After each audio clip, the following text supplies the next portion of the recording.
Good morning. That's a good start. Croaky. Good morning. You'll be pleased to know that the ceiling is still above my head. However, you might notice I have no light there, and I have no light there either. Just playing it safe. Going to guide you here about 11:30 today to try and fix whatever was causing the deluge yesterday.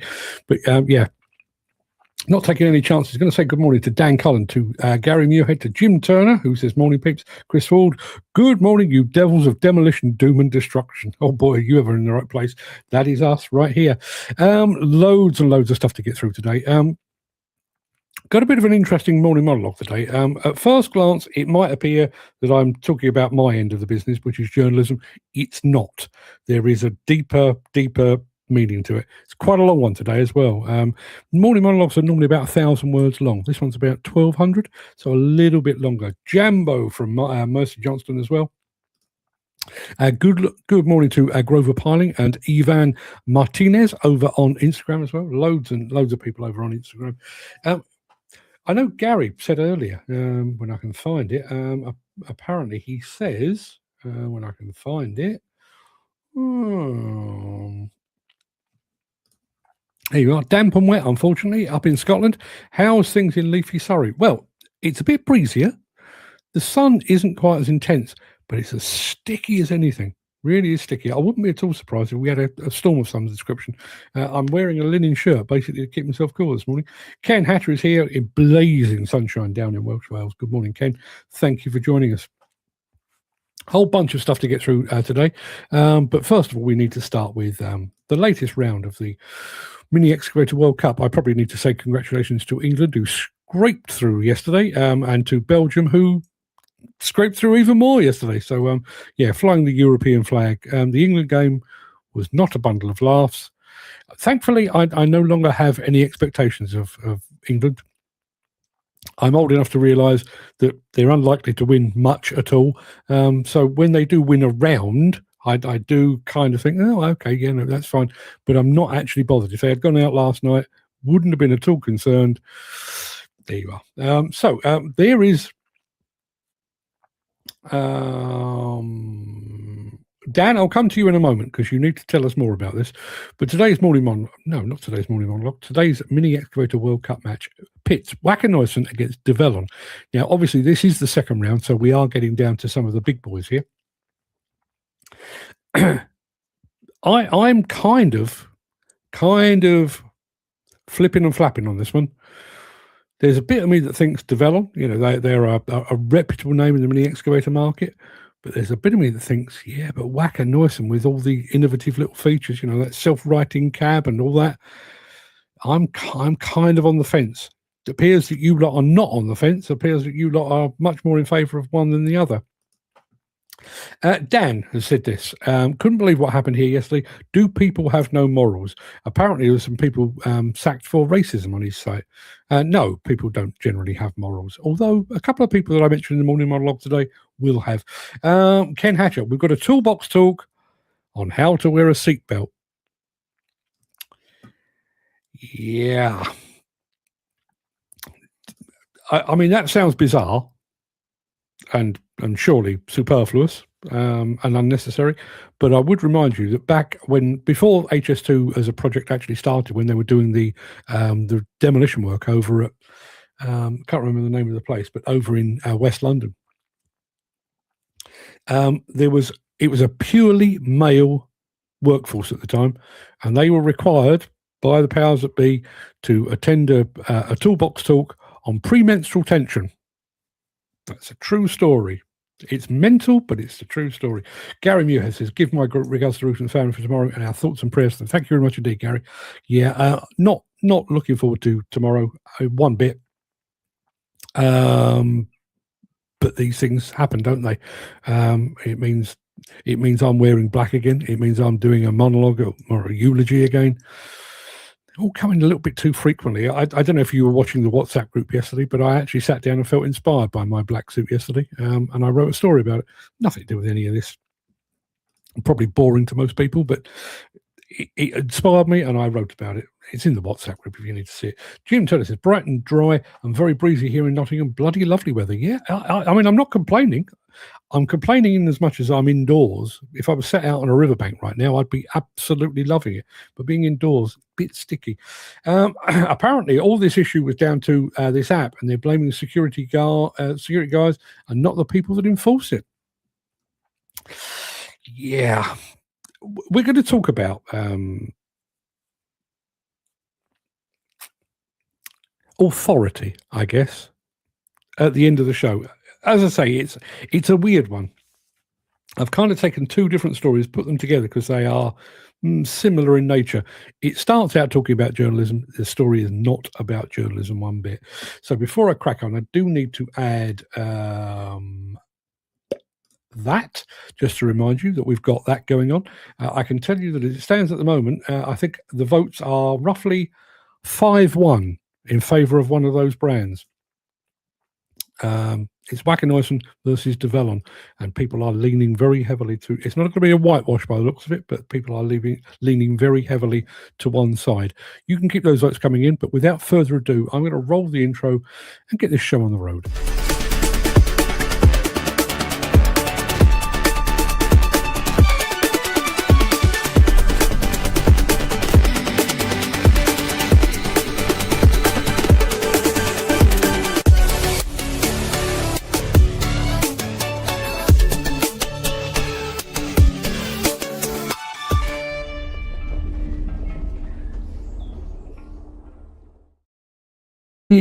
Let me try it again. It is Thursday, the 2nd of July. Welcome to the Breakfast Show. I'm going to quickly remind you, last show of the week for me, I'm afraid. I'm otherwise engaged tomorrow.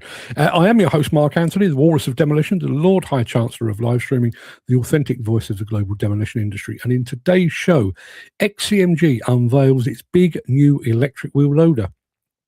It's been a long time coming, but the Develon DD100 is finally coming to UK shores, or European shores at the very least. We've got Weidemann's latest loader, and how Darda, the attachment people, Darda, how they're helping to shape the world. Good one, that is. And in today's episode of Mark's Morning Monologue, I'm stealing the title from a Public Enemy song back in 1989, Fight the Power.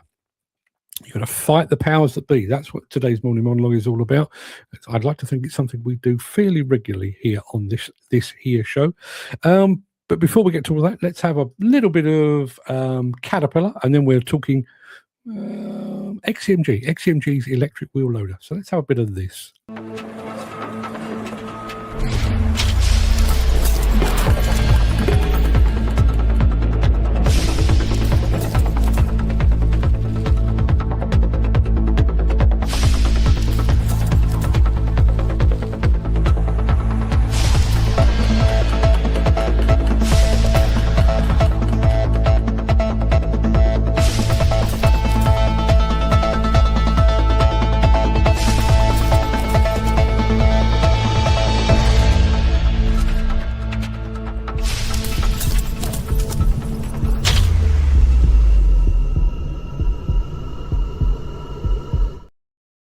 Now, Stefan Edwards over at Brown & Mason over in the Netherlands, fairly regular place on this show. He's here a fair amount, but this time he's brought a +1. He really has. Good morning, all. Today I'm joined by my colleague, and I struggled with this either yesterday or the day before. I don't know whether you pronounce it Gilles or Gilles, but either way, you're very welcome. Jim talking about our mini excavator World Cup, not being an either, but I'd lean towards Weidemann because of the options available on their minis. That's kind of the way I was leaning. I think for a straight up, no nonsense, down and dirty mini excavator, probably Develon edge it. But if I want a bit of je ne sais quoi, I'm going Weidemann, and I'm not alone by the looks of it. So keep the votes coming in. This might be a tight one. I could end up being the deciding vote on this. Right, we've done enough of mini excavators for the time being. Let's talk about wheel loaders. More specifically, let's talk about 15-ton all-electric wheel loaders from XCMG.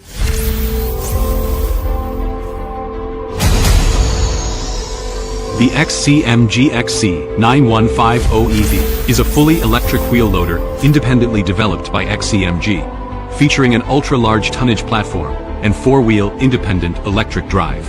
It is built to conquer extreme working conditions.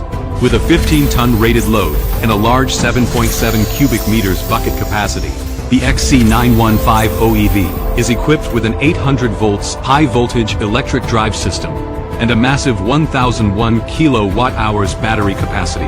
It supports 6 to 8 hours of continuous operation and can be fully charged in less than 1 hour. It also comes with robust protection functions, such as anti-rollback, anti-slip control, and limp home mode. XCMG's exclusive intelligent electro-hydraulic proportional control system, combined with permanent magnet synchronous motors, delivers transmission efficiency of up to 97%, with maintenance-free operation and higher reliability.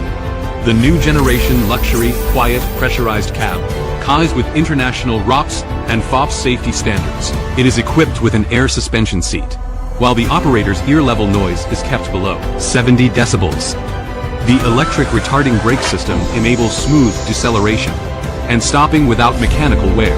360 panoramic camera system helps eliminate blind spots, delivering both safety and comfort. The XCMG XC915OEV is an ideal match for 35 to 90-ton mining trucks. It has already been deployed in large-scale mines, cement plants, and other demanding operating scenarios both in China and overseas. With annual savings of over $250,000 USD, it helps customers achieve greener production and more efficient operations.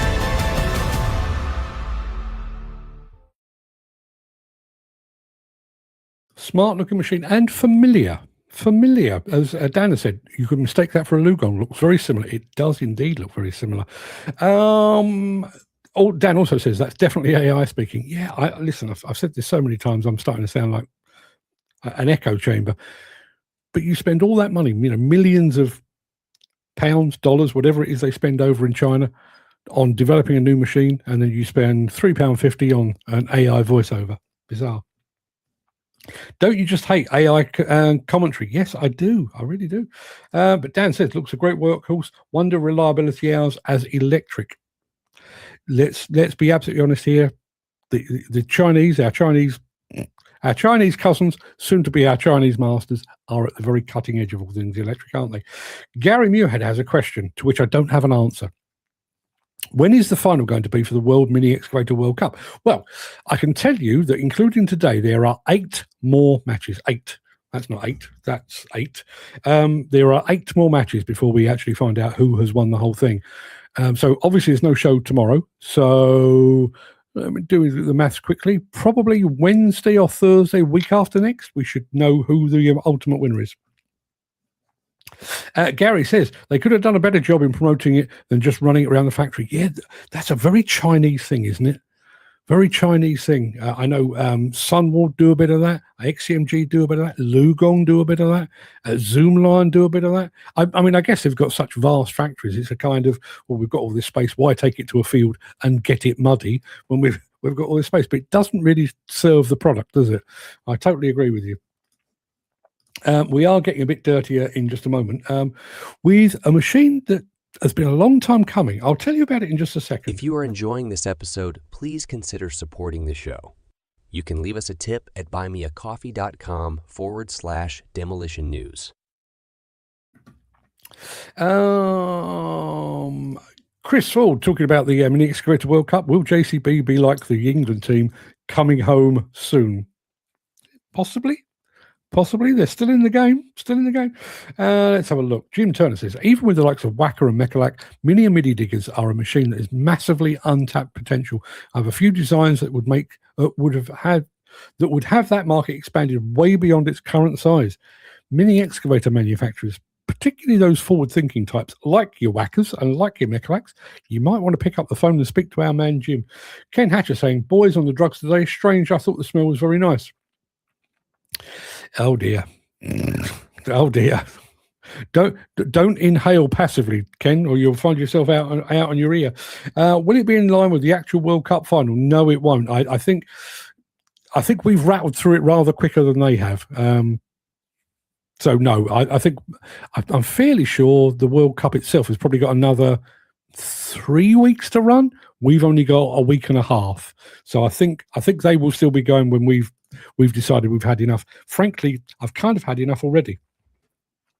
these things are a bit of an undertaking, and you know, I have to prepare it every single morning. I realise I'm not down a coal mine or saving people's lives. I realise I'm talking first world problems here, but it is a bit of a ball ache to have to do an additional bit to the show.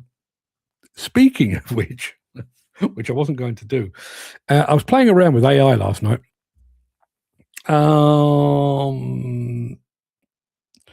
One of the things that I think we've been lacking with this show, and what a lot of other live streams do, is some form of show notes, so that you can actually have a document and you can read through it and, you know, remind you of what's going on. Now, I know we do the recap over on Buy Me a Coffee, and I know a lot of you tune into that. We've got some good numbers over there, which is really nice to see. But I'm just thinking that I was talking to the AI last night, saying, could we do something with that? And apparently, yes, I can. Yes, I can. I can take the transcript for the entire show, bung it into an AI, and it will go through and it will pick out the highlights, quote of the day, you know, the feedback from you guys, various other bits and pieces, and I'll be able to send you that. I'll probably do it via the WhatsApp group, but I'll be able to send you that. So if you want to refer back, you can do just that. In other words, you know, I know our recaps are like 20 minutes long. The daily briefing, I think, is what I've called it with the AI. You could probably read that in about 3 minutes maximum. So if you don't want to listen to the entire recap, but there's a bit you want to recap on, you could do that in written form. I'm going to be trialing that today just to see how it pans out. Gary Muir says they can't put a seatbelt on, Ken, but they can roll a joint. Ah, yes. Necessity is the mother of invention, as the saying goes. Yeah, absolutely. But maybe they're doing it in the other order. Maybe having rolled a joint, they're no longer capable of putting on a seatbelt. Listen, I don't know about these things. My biggest drug was pints of Foster's lager. I was okay with that. So let me take you back. Let me take you back 4 and a bit years. I was at ConExpo, and part of ConExpo was dedicated to the fact that Doosan was about to become Develon. It was a big changeover. Whereas Landcross, Hitachi becoming Landcross, was kind of projected and everything else, this was kind of kept a bit of a secret. We knew something was happening, but we didn't know exactly what. But yeah, sure enough, Doosan became Develon. And kind of tucked away to one side, there was a dozer. There was a new dozer called the DD100. Quite a small dozer. And as I say, I wouldn't say it got missed because we certainly covered it, but it was there, but everyone was focused on the name change. But I spoke to one of the product specialists at the time and said, you know, how long before we get the DD100 in Europe? And he said, you probably won't. You probably won't. He said this with an American accent, by the way. He said, you probably won't. There's no demand for the DD100 in Europe. 4 and a bit years later, Develon have had second thoughts.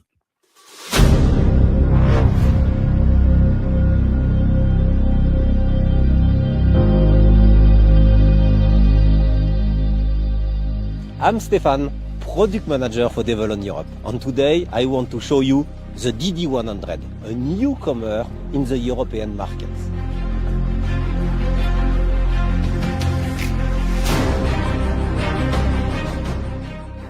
In this configuration, LGP with a Reaper, the weight is about 11.6 tons. With its Develon engine, developing 122 horsepower, is the most powerful in the compact dozer market. It's ideal for platform, embankment creation, also forestry or pedestrian road. This dozer is equipped from factory as a standard feature with a 2D automatic grading system. You just need to enter your wished angle and the dozer will automatically control the blade. It's also pre-equipped from factory to receive a 3D system from Leica, Trimble or Topcon. Let me summarize the main key features. The best forward visibility in the industry. Easy transportation under 3 meters width. Unmatched engine power for this class of dozer. All the coolers are reversible. And a 2D grading system from factory. If you want to know more about the DD100, please contact your local Develon dealer.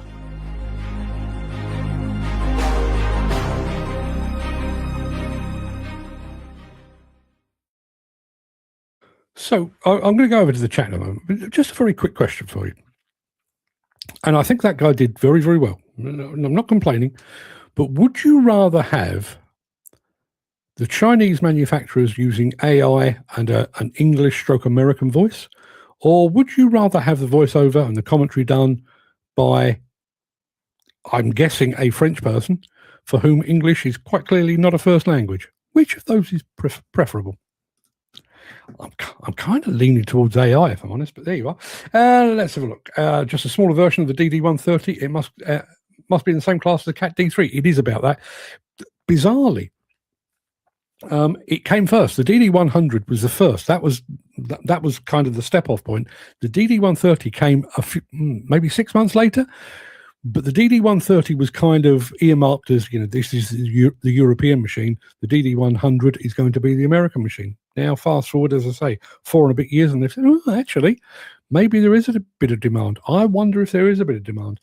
Chris Ford says, looks a dinky little dozer. It does indeed. Jim says, lovely little tool. There's a market for a D3 over here. Then there's a market for the Develon 2. I would imagine that there is a bit of a price differential between a Develon and a Cat. I'm just saying. They do look a great little dozer. I prefer an actual person than AI, says Dan. Stephen Edwards, I think, going the other way. I prefer the English AI. It just gets the message across better. Yeah, I'm kind of on the fence. I did an interview back end of last week with one of the guys at ProMove, the Italian hydraulic breaker manufacturers. He's Italian. He speaks really good English, but it comes with that accent. And the video that we're going to produce over the next couple of days, which I will be sharing with you, it's good, but I think most of my audience would probably enjoy it more had he been English. I'm just saying. When that talks, all I can hear is Mickey Flanagan saying fucking French. And Al Murray as well. You're going to have rules. If you don't have rules, where are you? France, yeah. Chris Hall says, adds a bit of mystery into the commentary, like, it's a mystery what he's saying, possibly. I'd rather have a British representative of each firm trying to promote their wares. So would I. But obviously, with these things, Develon, global manufacturer, but they do have a European base. I would imagine he is probably the product specialist, and therefore he gets the gig. But yeah, I'd much rather have a pure English. Then again, when you think about the size of the UK, we're a tiny little island in a big old world. Should we really expect everything to be served on a plate for us? Probably not. Just to keep you up to date, and the votes are still coming in on this Mini Excavator World Cup. Today is Wacker Neuson versus Develon. If you haven't voted already, please do so. Just type Wacker or Develon into the chat and we will register your vote. Jim Turner says, or a foreigner that speaks really good English. Yeah. Listen, would I like this show to be entirely British English? Yeah, I probably would. But, we are viewed around the world, and for some people, bit of AI, a bit of foreign accent, not really a problem. Speaking of foreign accents, we've already done one wheel loader with XCMG. We're going a bit smaller and we're going a bit closer to home. Since the finance bill came into effect in April, the construction industry has seen a surge of fuel thefts. The rising cost of living has placed an additional risk of theft by employees and contractors, as well as opportunistic thieves. By using diesel dye and placing warnings of its use, you are sending a clear message that this is your fuel.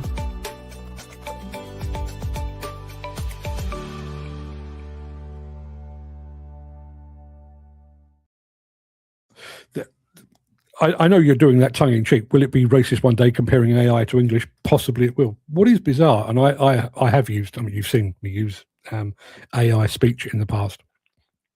And one of the things that I find interesting is that many of the platforms, they say it's English. What they mean is American. But if you scroll down a little bit, there is an English, UK English option. There's quite often a Scottish English version. Bit of a Scottish twang, because I think the Scottish accent is quite pure to the English language. Never have I ever seen either a Welsh or an Irish version.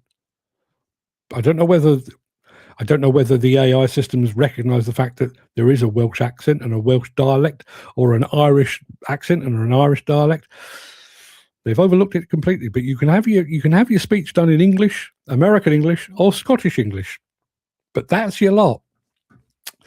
Dan says, is there an Irish version? I've never found one. There may be one out there somewhere. I don't know. Paddy O'Reilly's AI, I don't know, but I've never seen it. And Dan says he's seen one. Okay. Oh dear, Gary Muirhead's voice is going to be replicated. Yeah, replicated, but with subtitles. Just joking, Gary. Here is Gary, by the way. Hi, I'm Gary Muirhead, and you're watching The Breakfast Show. See, what a fine, handsome man he is. Right, smaller wheel loaders, Weidemann, part of the Wacker Neuson group. This is their latest loader.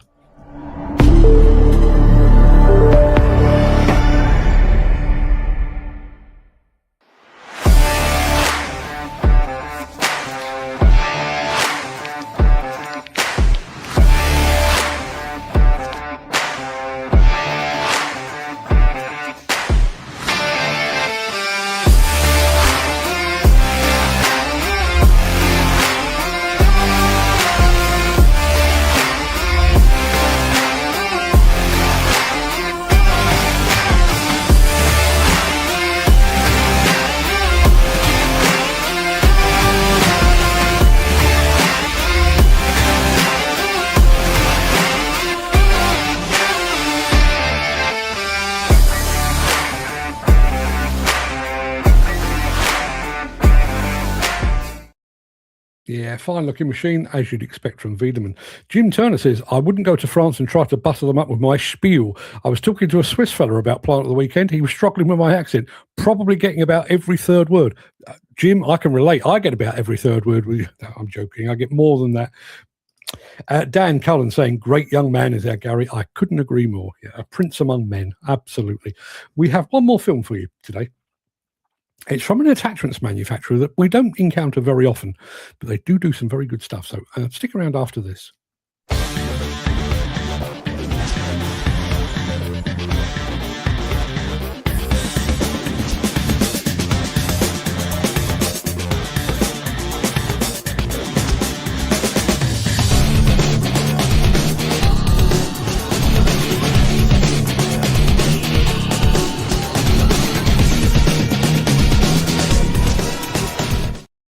The name Darda might not mean a huge amount to some of you. Those of you that do, for whom it does ring a bell, will probably be aware that Darda makes the attachments that go on Brock demolition excavators, and they really are. I mean, we're talking absolute Rolls-Royce elite level attachments that Darda make. Well, they've got a new film out. Kind of explains their part in reshaping the world. It's 3.5 minutes long, but I think it's really good. So sit back and enjoy. Living space is becoming increasingly limited in the world's growing metropolis. High population density, rising rental fees, and the need for new modern living spaces pose enormous challenges for cities. Old buildings and structures have to make way for contemporary living and working spaces. However, demolition must not affect the quality of life of the residents. Blasting and the use of large machines is generating noise, vibration, and pollution. But there are alternatives. With the help of hydraulic tools, forces of hundreds of tons can be generated today, even though the devices are very small. Whether splitting, breaking, or cutting, hydraulic tools are the future. We are Darda. We are a leading manufacturer of handheld demolition equipment and carrier-operated attachments, supplying demolition, civil engineering, and recycling companies as well as the natural stone industry. At our headquarters in the Black Forest, our 50 employees develop, test, and manufacture products for worldwide use. Let's look back to our beginnings. It all began in 1958 with the founding of the company by Helmut Darda. The invention of the hydraulic rock and concrete splitter in 1967 was a huge milestone. Today, we're still the world market leader in this field. In 1971, Helmut Darda developed the Darda pullback motor, not only making his own children happy with it. The little pullback cars from Bloomberg found their way into children's rooms all around the world. In 1993, his sons Burkhard and Gerhard Darda took over the company, leaving the pullback cars behind, focusing on mechanical engineering. Another milestone was the development of the first Darda concrete crusher in 1997. In 2006, Darda was acquired by the Brock Group and became part of a globally active group with over 200 individual companies. Today, our products are used in over 80 countries, supporting countless projects. Whether in rock quarries or in the dismantling of nuclear power plants, our mission is to create products which lead the way to a sustainable future. Decades of experience combined with innovative production technologies used by a team of specialists allow us to achieve a manufacturing depth of up to 90%. From the initial customer request to product realization, all processes are completed in-house. Quality is our top priority. Even if our products are looking tough on the outside, they contain the finest mechanics on the inside. Thanks to maximum precision, our products have the best power-to-weight ratio and can achieve enormous forces despite the small and lightweight design. We manufacture a total of 30 products from 8 different product groups for splitting, breaking, and cutting. Our tools help our customers making their work more efficient to finish their projects faster. Using our worldwide dealer network, our customers get the best support and service on site. That's Darda, rooted in tradition, driven by innovation.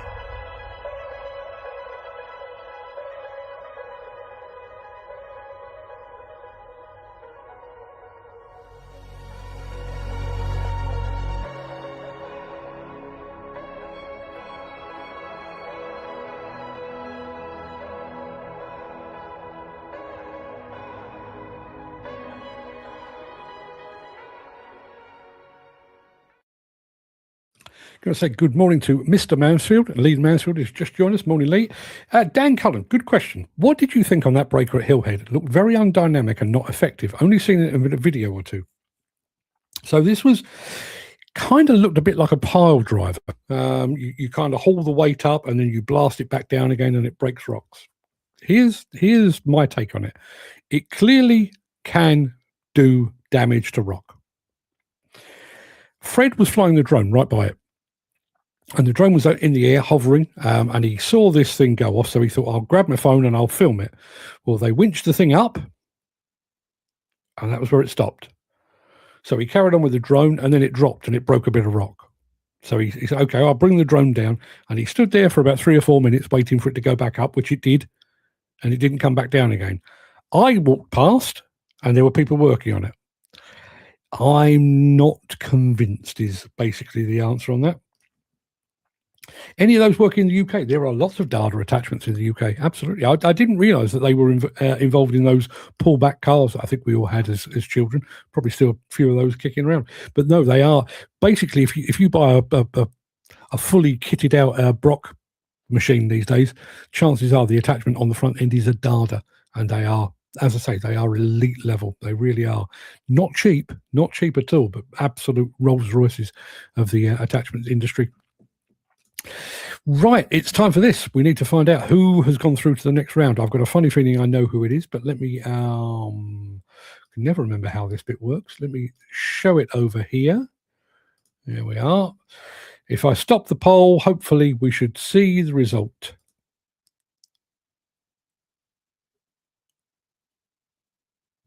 Huh. It didn't count them. Okay, well, I can't be having that. Bear with me 1 second. Let me just go back.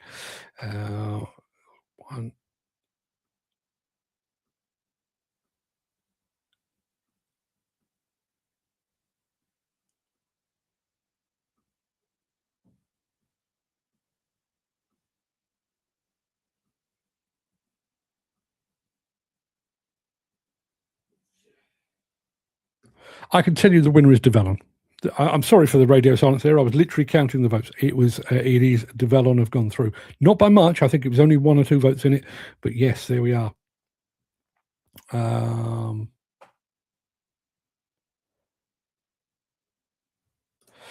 Gary Muirhead says, did we ever get the answer to the question that JCB was asked at Hillhead? How many parts are there in a JCB 420X? I think they've done a video on that. It may well be there.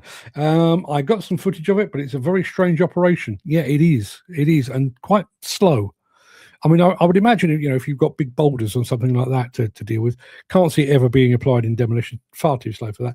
Yeah, the I am VAR today, and I can tell you that Develon have won. Not by much, but they have. Not happy with the count, need a rematch. And Gary saying you need VAR for this for one day only. I am VAR, and I am declaring Develon the winner. I can tell you that tomorrow's match, we'll see. Who have we got tomorrow?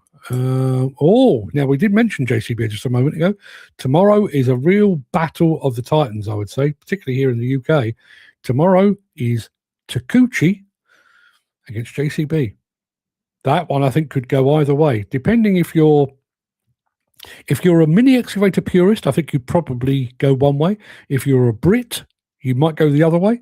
And I think there'll be a mix of the two together as well. So interesting to see how that one pans out. You have to be here tomorrow. No, not tomorrow. Monday. I'm not here tomorrow. Keep forgetting that. I will be here on Monday. So that'll be the next round. But as I say, Wack and Neusen have just gone home. Develon have gone through to the next round. Anyway, that pretty much wraps up the main part of this morning's show. I'm going to roll the outro in just a second before I leap gazelle-like over into my morning monologue. Now, today's morning monologue, a little more involved than usual, because I want to weave a bit of a story, and it's a two-pronged story. A lot of it relates to journalism, but it's not actually about journalism. It's actually about standing up to the powers that be, both politically and more specifically in this industry of ours. If you've been watching this show for as long as I know a lot of you have, you will remember the name Andy Stevens. Andy Stevens is he's a builder. That's where he started, but he now runs this Build UK network. He's got his own video channel and everything else. But he's a really big advocate for all things mental health, and he has taken apart the Construction Leadership Council's 140-page diatribe, I think, on all things on how we should address the mental health issue in the construction industry, and he's basically shot it down in flames. So stick around if you'd like to hear a bit of that. I won't be here tomorrow, but if you can't stick around for the morning monologue, please look after yourself, your family, your friends, and your colleagues. Hope to see you again very soon. But if you do have the time and the inclination, I will be back in just a moment. And Chris Ford says, oh dear, I fear the big yellow injection will not be enough. Be interested to see.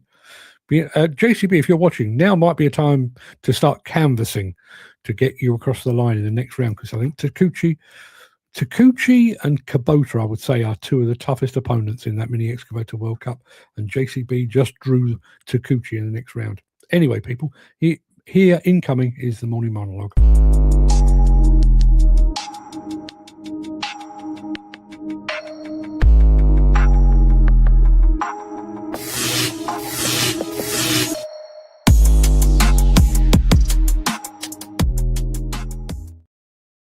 For generations, the journalistic ideal was that of a detached observer, an impartial scribe sitting in the gallery, taking notes on the actions of the powerful and delivering them to the public without fear or favour.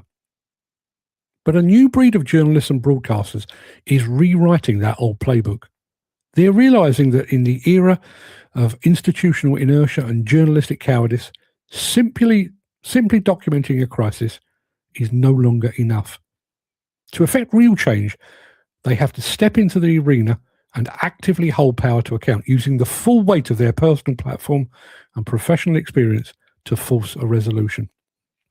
Let me give you an example. The American investigative journalist and legal analyst Katie Fang is effectively waging a one-woman war against the US Acting Attorney General Todd Blanche. Fang hasn't merely just written scathing columns about the Department of Justice's failure to fully release the Jeffrey Epstein files under the transparency laws mandated by Congress. Instead, she's filed a federal lawsuit directly naming Blanche as a defendant. And what makes Fang such a formidable adversary is that she isn't just an outsider. She isn't just an outsider hurling criticisms. She speaks from a position of deep authority. Armed with a formidable legal background, she understands the mechanics of statutory deadlines, unlawful redactions, and compliance failures better than most. She's using her considerable profile not just to describe a cover-up, but to legally oppose it. She's transitioned from a commentator into an active, litigating force for accountability. And that brings us closer to home, and to a document that deserves to be read by every single person with a stake in the British demolition and construction industry. It's an open letter sent to the Construction Leadership Council by Andy Stevens, the founder and CEO of the Build Network UK. Like Katie Fang, Andy Stevens is a broadcaster who's looked at institutional failure and decided that a passive reporting of it is a luxury that the industry simply cannot afford. His letter is a blistering, unsparing assault on the CLC's newly launched Joint Code of Practice on mental health in construction. And Stevens' intervention is so powerful because, like Fang, he speaks from a position of experience. He has lived the dark reality that this code purports to address. He writes openly of his own past suicide attempt, of knowing what it feels like to be in that place of complete isolation. And when a man who's been to the brink tells you that a policy document will not save the men and women currently dying in the trade, you listen. In a just, properly functioning world, it shouldn't fall to independent journalists and broadcasters to point out these massive structural shortcomings. The institutions themselves should possess the competence and empathy to see them. Yet Stevens has had to meticulously dissect the code to expose a staggering truth. While the document correctly identifies a suicide rate in construction that's nearly 4 times the national average, its practical action points are entirely directed at Tier 1 contractors, massive corporate clients, and asset owners blessed with HR departments and legal teams. You've got to ask, how can an organisation called the Construction Leadership Council show so little genuine leadership or understanding of the very sector it claims to guide? Over 99% of the construction business in this country are micro businesses and SMEs. Fully 37% of the entire workforce is self-employed. These are the brickies, the sparkies, the chippies, and the ground workers who keep the lights on and who build the nation. Yet, as Andy Stevens points out with devastating clarity, not a single case study in the entire 140-page document comes from a business with fewer than 50 employees. Not one. The CLC has written a code for the corporate world that they know, entirely ignoring the sprawling, fragmented industry that is actually suffering. They've ignored the sole traders who have no HR department to turn to when the pressure builds, no legal teams to manage their risk, and no corporate buffer when they're driving 2 hours to a cancelled job or chasing a homeowner for final payment. And that oversight becomes even more damning when you look at the tokenistic lip service consideration given to certain demographics within the trade. The code devotes a mere page and a half to neurodiversity. In an industry where 1 in 4 workers self-identifies as neurodivergent without once naming ADHD, dyslexia, or autism, let alone offering practical solutions. Similarly, the focus on female workers is virtually non-existent, completely ignoring critical health factors like perimenopause that impact retention and well-being. A migrant and foreign-born workforce are dismissed with a vague instruction to communicate in different languages. There's no acknowledgement of the profound mental toll caused by language barriers, cultural isolation, or the unique anxieties of immigration-linked job insecurity.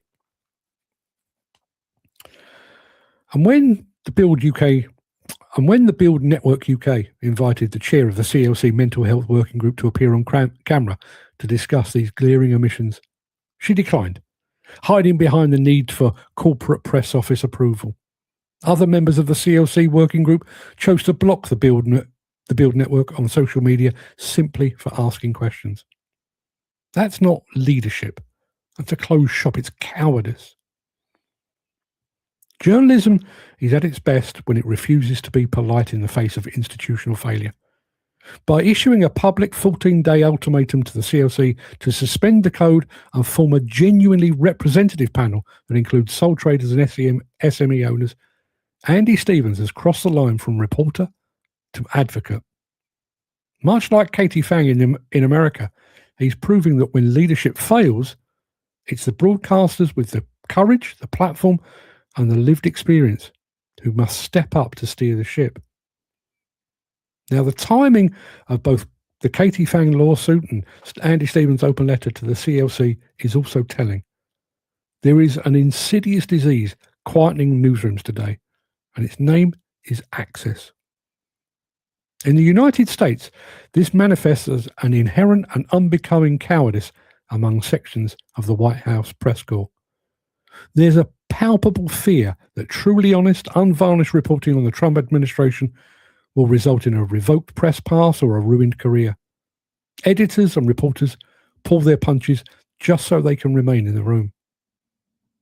In very different arenas and under very different circumstances, we see the exact same malaise affecting the UK construction trade press. There's a deep systemic reluctance among many industry publications to say what so desperately needs to be said. Instead, there's a comfortable, profitable desire to say precisely what the powerful want them to say. When your business model relies on the patronage of corporate advertisers and official bodies, rocking the boat looks less like a public service and more like commercial suicide. And that's why the actions of Katie Fang and Andy Stevens are so radical and so brave. Both have chosen to weaponize their voices despite the immense personal and professional jeopardy in doing so. Katie Fang isn't reporting on the Justice Department. She's suing the Attorney General. She's effectively burnt the bridge of cosy institutional access in exchange for a pursuit of the absolute truth regarding the Epstein files. Andy Stevens has looked at the body supposed to represent his industry, and he's called them out for running a closed shop. In a sector where critics are quickly frozen out, he has put his own standing on the line. They've both recognised that access is entirely worthless if the price of admission is your own integrity. By demanding a 14-day response and calling for an immediate suspension of a flawed code, Stevens is doing exactly what Fang is doing in a federal court, refusing to let corporate spin dictate human reality. They're proving that true journalism isn't about maintaining access to the powerful. It's about having the courage to stand outside the door and tell the truth about what's happening within. From a personal standpoint, I tip my hat to Andy Stevens. Bearing in mind he sits on the periphery of the industry. You know, he's running this Build Network TV channel on YouTube and various other platforms, LinkedIn and so on. He basically needs the support and the patronage of the industry. But he is so incensed over this CLC mandate that he's decided, okay, we'll park that.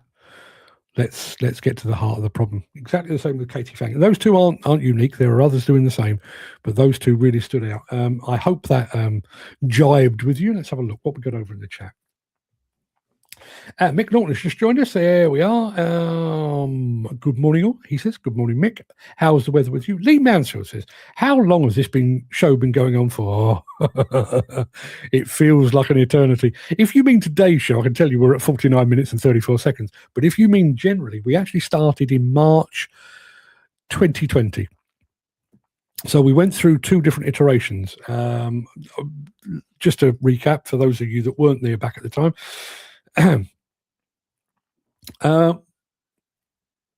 basically came back from Con Expo, couldn't do the magazines that I'd been doing up until that point, so I decided to go live streaming. And it was a bit hit and miss. You know, I'd do a couple a week, I did a couple in the evening, I did a couple in the morning, and so on. And we did that for about 6 months. And then in the end, I said, no, enough's enough. Let's go all in, because we knew that the lockdown wasn't going to be over anytime soon. I said, you know, if you're going to be in it, you've got to be properly in it. So we doubled down.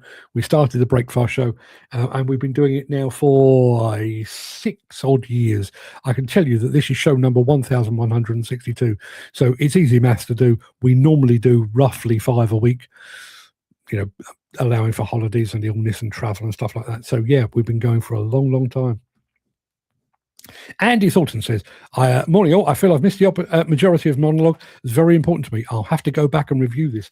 Andy, if you go over to Demolition Insider in about 10 minutes, you'll be able to read it. Nice and easy. It'll be there. I've always thought there's a duty of care of the primary contract holder to provide psychosocial risk protection throughout the contract, irrespective of direct or subcontractor status. To put that into a nutshell, employers and the supply chain, the top of the tier and then percolating its way down, at every stage, there is a duty of care. That duty of care should not be limited to physical well-being. Simple. Why are we drawing a distinction? That guy has got a headache. Oh, we need to give him some paracetamol. That guy's cut his hand. Let's get him a plaster. That guy's broken his leg. Let's get him an ambulance. That guy's got mental health issues. Oh, not our problem. I don't care. Why do we have that distinction? It's all health related. Just one of them is invisible. I don't see what the distinction should be. Good luck to the courageous Andy Stevens. Yes, absolutely. And I have to say, right, I'm determined not to make this about me, but it does take a certain degree of courage to do what Andy has done. And I can tell you that from fairly bitter experience. Although they're not quite what they were, the National Federation of Demolition Contractors would have you believe that they are, the doyens of the UK demolition industry, the global demolition industry. They hold themselves in that regard. I have been entirely and thoroughly ostracized by them because I refuse to dampen things down. When there's an accident, I'll report it. When there's an escalation in the number of people killed over a period, I'll report it. When there's corruption and collusion, I'll report it. Does not sit well. Now, thankfully, I don't rely upon the NFDC for advertising just as well, because I wouldn't be getting any.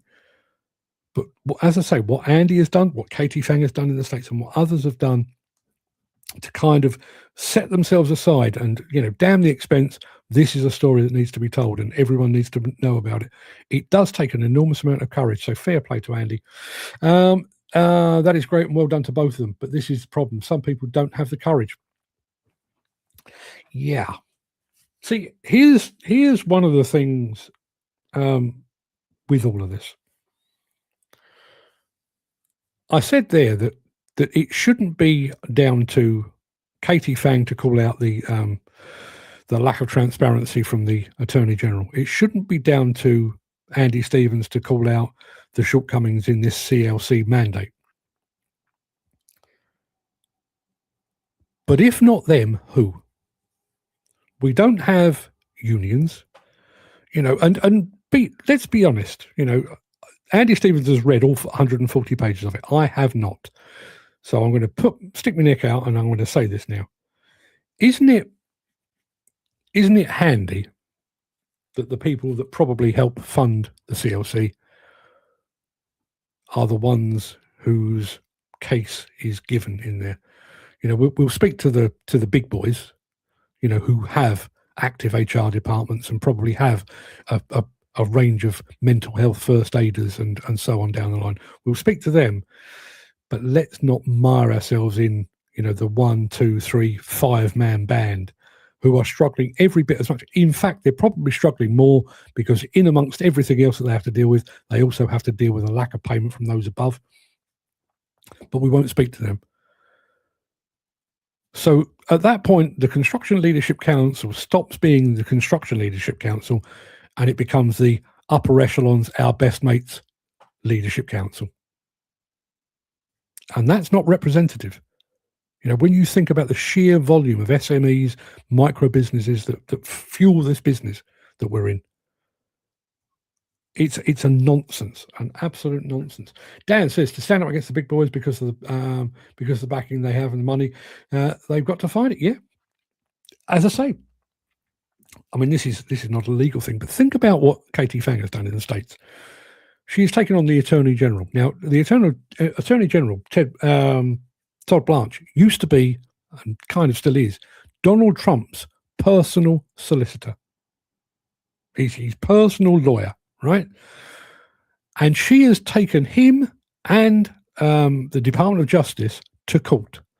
Now, think about the financial and legal heft that the Department of Justice has at its disposal. I mean, basically a bottomless pit of money, and the best, biggest, highest profile legal minds in the country. And a woman has said, yeah, don't mind about that. I'm taking him to court. That takes, Katie, if you ever get to hear this, I apologize in advance, but that takes proper balls. It really does. These organizations are just box ticking. They don't actually give a toss. No. I do wonder about that. And I'm not arguing with Jim. I'm actually agreeing with him. One of the things with this is that, for the last best part of a decade, we have been talking about the mental health crisis in the UK Demolition and Construction Index. Somebody somewhere needed to do something. And given the fact that the Construction Leadership Council is supposedly the Construction Leadership Council, maybe they were the people to do it. But what they've not offered is any kind of fix, not any kind of solution, not any kind of resolution. What they've offered is a document that they've basically cobbled together with the upper echelons of the industry. And take that, just park the mental health aspect of that for 1 second. Imagine if you were going to rewrite the rules of construction in the UK. What happens day to day on site in terms of health and safety, legislation, in the environment, and literally go back to basics and rewrite the rules. If you were to sit down with Balfour Beatty, Lang O'Rourke, Mace, Morgan Sindall, Vistry, Barrett Redrow, all of those names, you would get an answer. Here is our answer. If you then went to all of the SMEs, the little one-man band ground workers, the Sparkies, the Chippies, if you spoke to them, you would get a very, very, very different response. To my mind, you would get a more real, a more authentic response, because these guys are living and breathing it. Demolition construction does not take place in the boardroom. It takes place on dirty, muddy, dusty, smelly, potentially dangerous sites. That's where the real work takes place. So to sit down in a boardroom with, MD of Balfour Beatty is to be given an entirely false perspective on what this industry really looks, feels, smells, and tastes like. I remember that. Joined a couple when I was on LinkedIn. Yeah, Lee, you do have some catching up to do. You do. I mean, just to let you know, 1,000 as of today, 1,162 shows there are. Feel free. They're all on YouTube. I'll tell you now, some of the early ones are shocking. Oh boy, they're fucking awful. They're deeply embarrassing, but they are still there. What I would say is about the early shows is they're much shorter. Some of them were only 10 minutes long, not like now where I just ramble on for hours. But they're all still there. If you ever get bored, if you ever find yourself on a long train journey, or you're sat by a pool somewhere, bored out your mind, stick on an old episode and see how wizened I've become. I didn't know it was that long. Carry on. Great work. Thank you very much indeed. I will try my best. That guy's got mental health issues. Get him off the site. Not necessarily get him off the site, but get him some bloody help. Again, let's just talk health. Let's never mind whether it's mental or physical.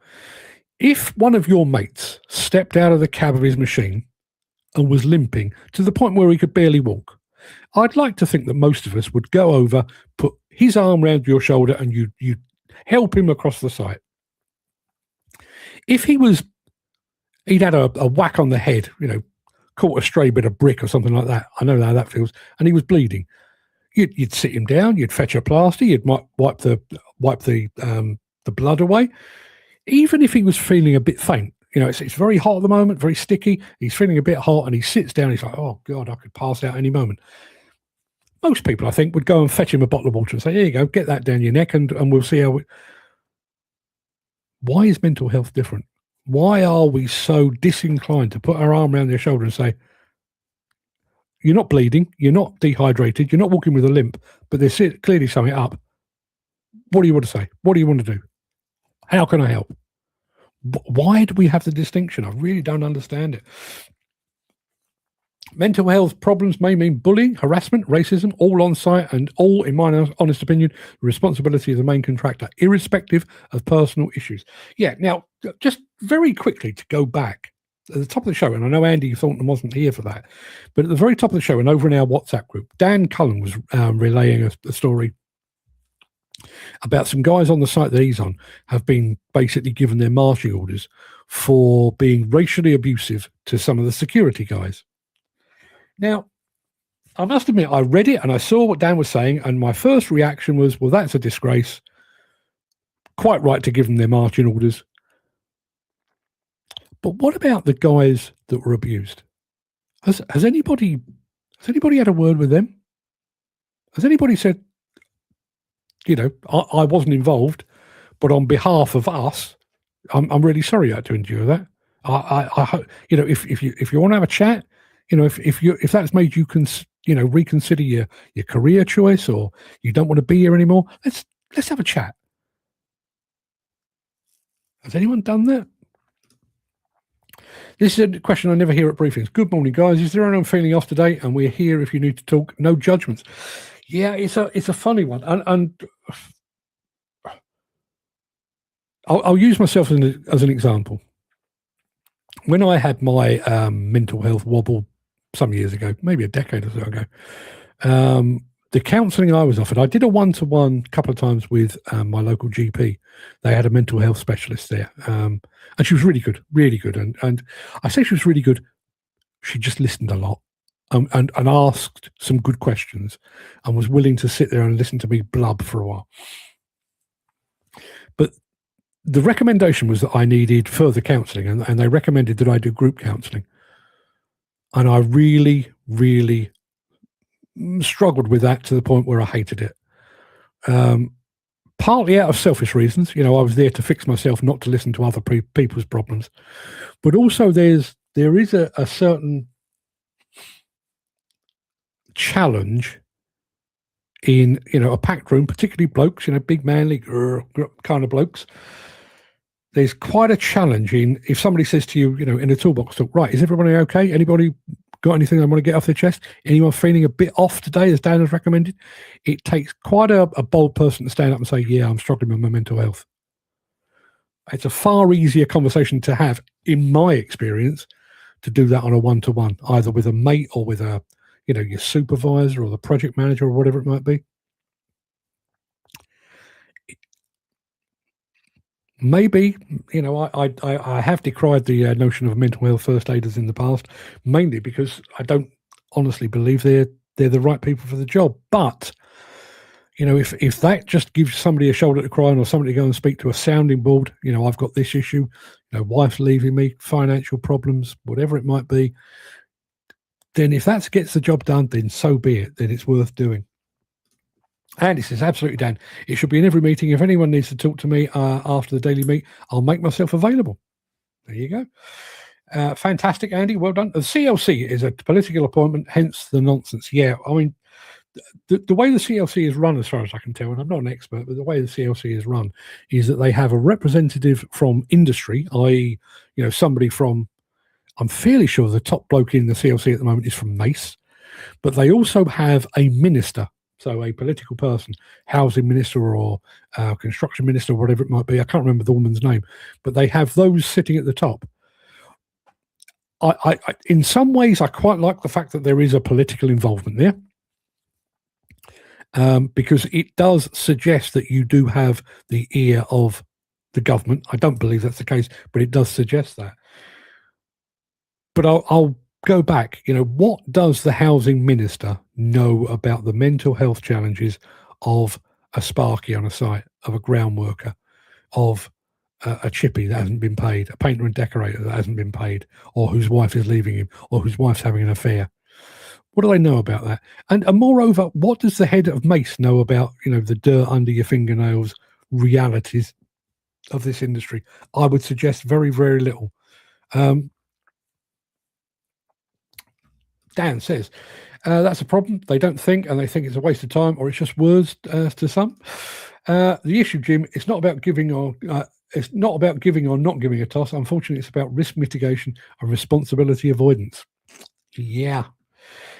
Gary is on his way out the door. Have a fantastic weekend, guys. You too, Gary. Thank you very much indeed for being here. Thanks for your contributions, as always. Jim Turner says, if they're to be considered leaders of our industry, shouldn't they have been voted in by the people of our industry? They don't speak for me. They have to earn my vote in order to speak for me. Yeah. Yeah. And again, this notion of a code developed by an ivory tower organization, then handed down to the minions within the industry. Even the optics of that aren't particularly good, are they? Bearing in mind that some of the problems that the industry at the ground level are suffering, late payments, non-payments, tough working conditions, tough working environment, some of that is caused by the very people that are now handing down a code on how to overcome it. It's a bit sketchy, that, isn't it? Let's have a look. Dan says, another one is the supervisors can't read the room or people in the room. Yeah, see, again, I say this every time to preempt it. You think about football. One of the best players West Ham have ever had, Paolo Di Canio. Italian, mercurial, verging on the mad, an incredible footballer, but as mad as trousers. He really was. And, he'd had a ban for pushing over a referee at a previous club. One of his first games for West Ham, a decision went against him and he refused to play on. But our manager at the time, Harry Redknapp, basically, because he was a very good man manager, basically built the team around Paolo Di Canio and almost let Di Canio do whatever he needed to do in order to feel happy and content and creative. That's man management. Now another manager, maybe an Alex Ferguson at the time, might have gone for the taskmaster. You must do this, you must do that, which would have been completely the wrong approach. Completely. But Harry Redknapp, as Dan has said, read the room. Okay, that guy there might need an arm around his shoulder. That guy there might need somebody to F and Jeff at him. This guy over here just needs to be given the freedom to go and do what he so clearly does so very well. Lee Maswell says, okay, mate, thanks for the heads up. Not a problem at all. I don't think they've talked to the guys, but be interesting. I'll ask them if they've had a chat with someone over this issue. Yeah, I'd be very interested to find out about that. Another thing is guys may feel that they feel if they're out of work for an hour, the supervisor will be banging on what he's been doing. Doctor now, I wonder if this is why. Andy says the NHS do provide a CBT that you can use without referral. The issue is that after 6 sessions, it's chargeable. 6 sessions is enough to open the can of worms without a solution. Yes, as Chandler Bing once said in an episode of Friends, can open, worms everywhere, and then what? Yeah, absolutely. Dan saying, have a great day, everyone, and a lovely weekend. Give Ruth and family my regards and condolences. See you all on Monday morning. Thanks, Dan. Certainly will. How do you know that trousers are mad? Well, that's a thing that's changed with me over the years. I remember somebody using the expression mad as trousers, and then I heard somebody use mad as toast. I don't know why toast is mad. Hugh Grant's version of that, mad as a chair. Mad as a chair. I don't know why a chair would be mad, but that's his expression on it. People, listen, I'm going to call it a day now. Look out in the WhatsApp group. I am going to trial it for the first time today to see if I can get these show notes to work properly and to add a bit of value to the show. Look out for that. I'll be back on Monday. Have a good weekend, everyone. Always as mad as a hatter. Yes, I know. And I know about the mercury in the hat making process. I know all that. But, you know, when you've been saying mad as a hatter for 150 years, not me personally, but, you know, in general, yeah, kind of spice it up a bit, don't you? Yeah, mad as a chair. That's what I'm going with. People, go and have a fantastic day. I'll see you on Monday. Have a good weekend, everyone. Till then, have a good one. Tatty bye.